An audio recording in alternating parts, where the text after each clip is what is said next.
Cinema diary में आप सभी का स्वागत है। आज हम एक्सटेंड करेंगे एक खतरनाक रॉबरी मूवी। फिल्म की शुरुआत होती है 27 नवंबर 1962 को। एक आदमी अपनी कार में अखबार पढ़ रहा है। तभी ब्लैक सूट में 3 आदमी बिल्डिंग में एंटर होते हैं। वे सभी वॉशरूम में जाते हैं जहां 2 आदमी पहले से मौजूद हैं। इन्होंने भी सेम कपड़े पहने हैं। फिर तय वक्त पर सभी आदमी एक साथ वॉशरूम से बाहर आते हैं।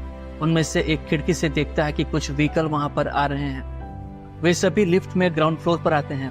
व्हीकल बिल्डिंग के बाहर आकर रुकते हैं। कार में बैठा हुआ आदमी सभी को देख रहा है। लिफ्ट में 5 आदमी अपने चेहरे ढक लेते हैं। कार में बैठा हुआ आदमी भी यही करता है। अब वो कार से बाहर आता है।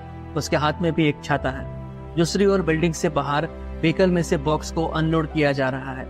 जैसे ही कुछ लोग बॉक्स को लेकर बिल्डिंग के अंदर आते हैं, तभी वहां मौजूद 5 आदमी उन पर हमला कर देते हैं। कार में बैठा हुआ बंदा भी अंदर आकर सब कुछ देखता है। तभी रिवर्स में 2 कार बिल्डिंग के बाहर आकर पार्क होती हैं और वे लोग बॉक्स को एक कार में रख देते हैं। दूसरी कार पीछा करने वालों को धोखा देने के लिए लाई गई थी और वे तुरंत वहां से भाग जाते हैं। अब वे अपने ठिकाने पर आकर बॉक्स खोलते हैं। उनमें से एक कहता है कि हम सोच रहे थे इतना पैसा नहीं है और इस रॉबरी में हुए खर्चे को बात करें तो सबके हिस्से में बहुत कम पैसा आएगा। वे सोचते हैं कि उनका सारा प्लानिंग बर्बाद हो गया। तभी गैंग का लीडर ब्रूस कहता है कि हम अगली बार और बेहतर तरीके से रॉबरी प्लान करेंगे। अब सभी मिलकर पार्टी करने जाते हैं जहां पर वे एक साथ फोटो खिंचवाते हैं और पार्टी एंजॉय करते हैं। फिर चार्ली ब्रूस से बात करने जाता है। वो पूछता है कि हम अगली रॉबरी कब करेंगे। ब्रूस कहता है कि हमें इस बार बड़ा प्लानिंग करना होगा। कुछ देर बाद ब्रूस वॉशरूम जाता है जहां उसके पीछे एक आदमी आकर बताता है कि लूट का प्लानिंग अच्छा था लेकिन पैसा ज्यादा नहीं मिला होगा। ब्रूस कहता है कि वो सिर्फ 20 मिनट का काम था। तब वो आदमी बताता है कि वो उनके पीछे साए की तरह रहेगा और खुद की पहचान बताते हुए कहता है कि वो डिटेक्टिव फ्रैंक है। अगले सीन में हम देखते हैं कि ब्रूस और उसकी गैंग को एक नया काम मिलता है। उन्हें डिटेल बताई जाती है। उनका टारगेट है एक ट्रेन जो कि रात में ग्लासगो से लंदन तक का सफर तय करती है। उन्हें बताया जाता है कि ट्रेन में काफी सारा पैसा ट्रांसफर किया जाता है। ब्रूस इस काम के लिए एग्री करता है। वे सभी रात को स्टेशन जाते हैं और देखते हैं कि ट्रेन में से पैसों से भरे बैग उतारे जा रहे हैं। उन्हें पता चलता है कि इस ट्रेन की सुरक्षा करने के लिए कोई सिक्योरिटी गार्ड या पुलिस नहीं है। अब वे सभी अपने ठिकाने पर आकर रॉबरी का प्लान बनाते हैं। उनके मुताबिक इस ट्रेन में 75 जितने मुसाफिर होते हैं, लेकिन पैसे जिस कोच में रखे जाते हैं उस कोच में सिर्फ 5 लोग होते हैं। चार्ली कहता है कि हमें चलती ट्रेन में से पैसे लूटने का कोई अनुभव नहीं है। तब ब्रूस बताता है कि अगर वे ये नहीं कर सकते तो उन्हें ऐसे लोगों को ढूंढना होगा जो ये काम कर सके। तभी उनमें से एक रोजर का नाम लेता है जो कि फूल बेचता है। वे तुरंत रोजर से मिलने जाते हैं। टॉमी रोजर से पूछता है कि क्या वो जानता है कि चलती हुई ट्रेन को कैसे रोका जाए। रोजर कहता है कि वो रोक सकता है और अब वे रोजर को अपनी गैंग में शामिल कर लेते हैं। ब्रूस और चार्ली बात करते हैं। चार्ली कहता है कि जितने लोग इस काम में शामिल होंगे उतना ही ज्यादा पकड़े जाने का जोखिम रहेगा। तब ब्रूस कहता है कि हमें ट्रेन में से पैसा निकालने के लिए कई लोगों की जरूरत होगी और रोजर के बिना वे ट्रेन नहीं रोक सकते। जिसके बाद वे दोनों टॉमी और रोजर से मिलने जाते हैं। वे रॉबरी के बारे में प्लानिंग करते हैं और उस जगह को ढूंढते हैं जहां पर वे ट्रेन रोककर पैसा निकालेंगे। ब्रूस रोजर के साथ मिलकर ट्रेन का ट्रैक देखने जाता है। वे उस जगह का इंस्पेक्शन करते हैं जहां पर वे ट्रेन रोकेंगे। वे रात होने तक वहीं रुकते हैं और ट्रेन के आने का इंतजार करते हैं। ट्रेन राइट टाइम पर है और रोजर सिग्नल की लाइट्स चेंज कर देता है। ब्रूस ये देखकर हैरान है कि रोजर कितनी आसानी से सिग्नल की लाइट्स चेंज कर रहा है। अगली सुबह वे डिस्कस करते हैं कि पैसों से भरी गाड़ियों को कहां पर लेकर आएंगे। ब्रूस रोजर से कहता है कि वो जानता है कि क्या करना है। अब वे रेलवे ट्रैक के नजदीक एक फार्म हाउस को खरीदने जाते हैं ताकि उस फार्म हाउस को लूट के लिए बेस बना सके। ब्रूस का प्लान है कि वे फार्म हाउस के लिए सिक्योरिटी डिपॉजिट जमा करवाएंगे और जब उनके पास पैसा आ जाएगा तो वे फार्म हाउस को चलाकर भाग जाएंगे। अब रोजर ब्रूस और उसके साथी को ट्रेन के बारे में एक किताब देता है जिसमें बताया गया है कि ट्रेन कैसे ऑपरेट होती है। रात को दोनों रेलवे यार्ड में जाते हैं जहाँ पर एक इंजन को चलाने की कोशिश करते हैं। इंजन चलने लगता है लेकिन उन्हें नहीं पता कि ब्रेक कैसे लगाई जाती है, इसलिए दोनों नीचे कूद जाते हैं। बर्फ होने के कारण दोनों को कुछ नहीं होता। अब रात को वे डिस्कस करते हैं कि अगर वे खुद ट्रेन ऑपरेट नहीं कर सकते तो उन्हें एक ट्रेन ड्राइवर को ढूंढना होगा। अगले दिन ब्रूस अपने एक दोस्त से मिलता है जो बताता है कि एक आदमी है जो ट्रेन चलाना जानता है लेकिन उसे सस्पेंड कर दिया गया है, जिसका नाम है अल। अब ब्रूस नए प्लान के बारे में सभी साथियों के साथ डिस्कस करता है। ब्रूस बताता है कि ट्रेन में से पैसे निकालने के लिए उनके पास 15 मिनट का वक्त होगा। पैसे लूटकर वे फार्म हाउस पर आएंगे अब ब्रूस मीटिंग खत्म करते हुए सभी को तय किए हुए दिन पर फार्म हाउस पर आने के लिए कहता है। तय दिन पर सभी लोग फार्म हाउस आ जाते हैं। सभी लोग डेकोरेटर होने का नाटक करते हैं। तभी कोई दरवाजे पर नॉक करता है। ब्रूस जाके देखता है। एक बूढ़ा आदमी ब्रूस से पूछता है कि घर का मालिक कौन है, क्योंकि इसके बगल वाला फार्म उसका है। ब्रूस बताता है कि वे डेकोरेटर हैं और घर के ओनर 15 दिन बाद आएंगे। ये सुनकर वो आदमी चला जाता है। उस रात सभी लोग गेम्स खेलकर रात बिताते हैं। तभी उसका एक साथी आकर बताता है कि आज पैसे ट्रांसफर नहीं हो रहे हैं, इसलिए सभी को अगले दिन का इंतजार करना होगा, और सभी लोग वहीं सो जाते हैं। अगले सीन में हम देखते हैं कि पैसे ट्रेन में लोड किए जा रहे हैं। वहीं फार्म हाउस पर वो आदमी आकर बताता है कि ट्रेन में पैसे लोड हो चुके हैं। ये सुनकर सभी लोग आर्मी सोल्जर के कपड़े पहनकर रॉबरी के लिए निकलते हैं। वे ब्रिज के पास अपना ट्रक रोकते हैं और ट्रेन के आने का इंतजार करते हैं। वही ट्रेन एक और स्टेशन पर रुकती है। इस स्टेशन से भी ट्रेन में पैसा लोड किया जा रहा है।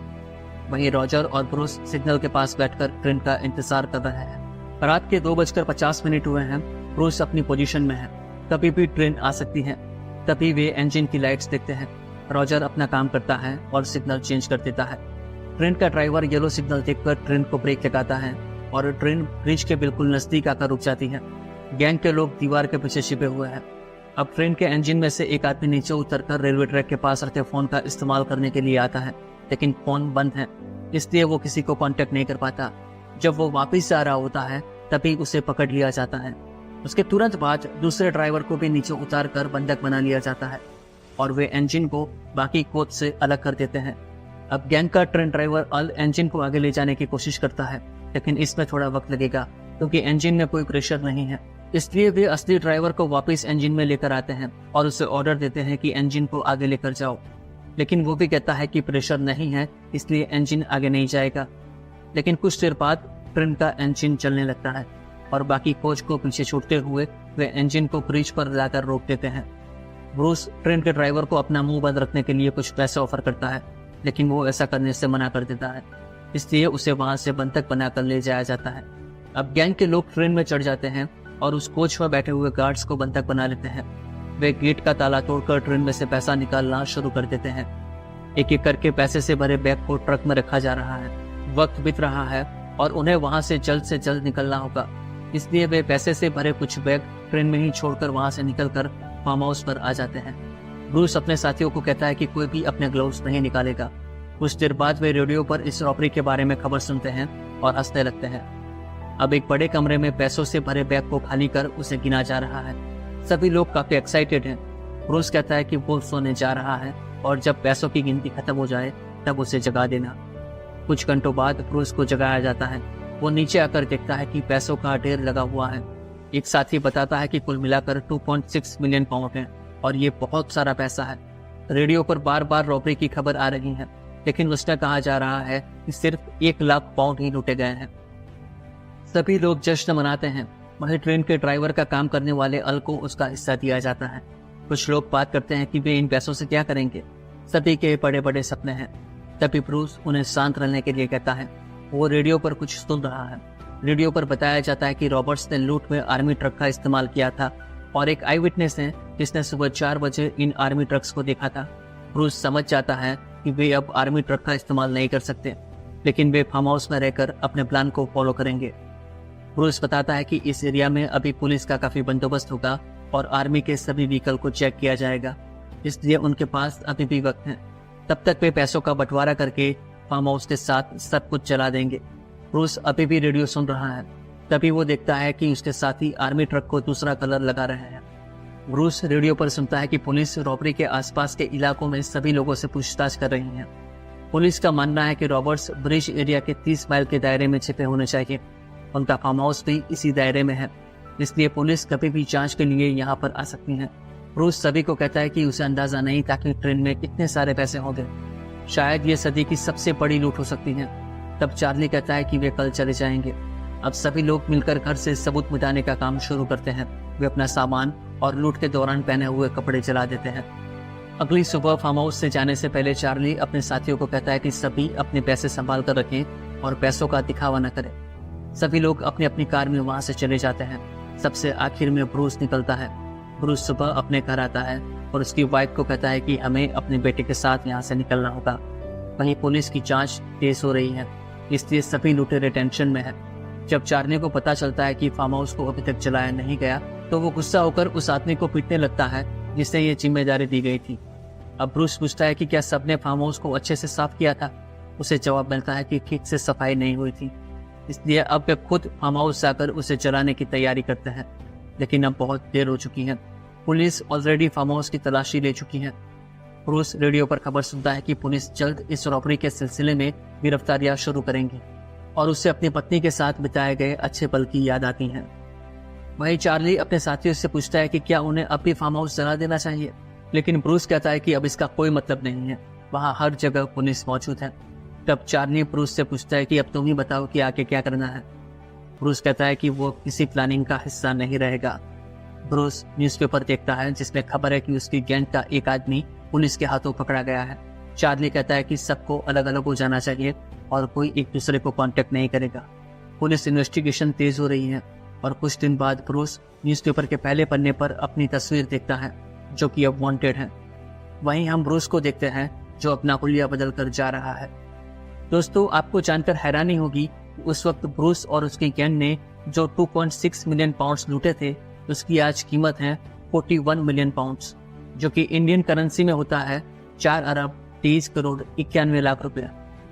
और ऐसे ही फिल्मों का एक्सप्लेनेशन देखने के लिए सिनेमा डायरी को सब्सक्राइब कीजिए।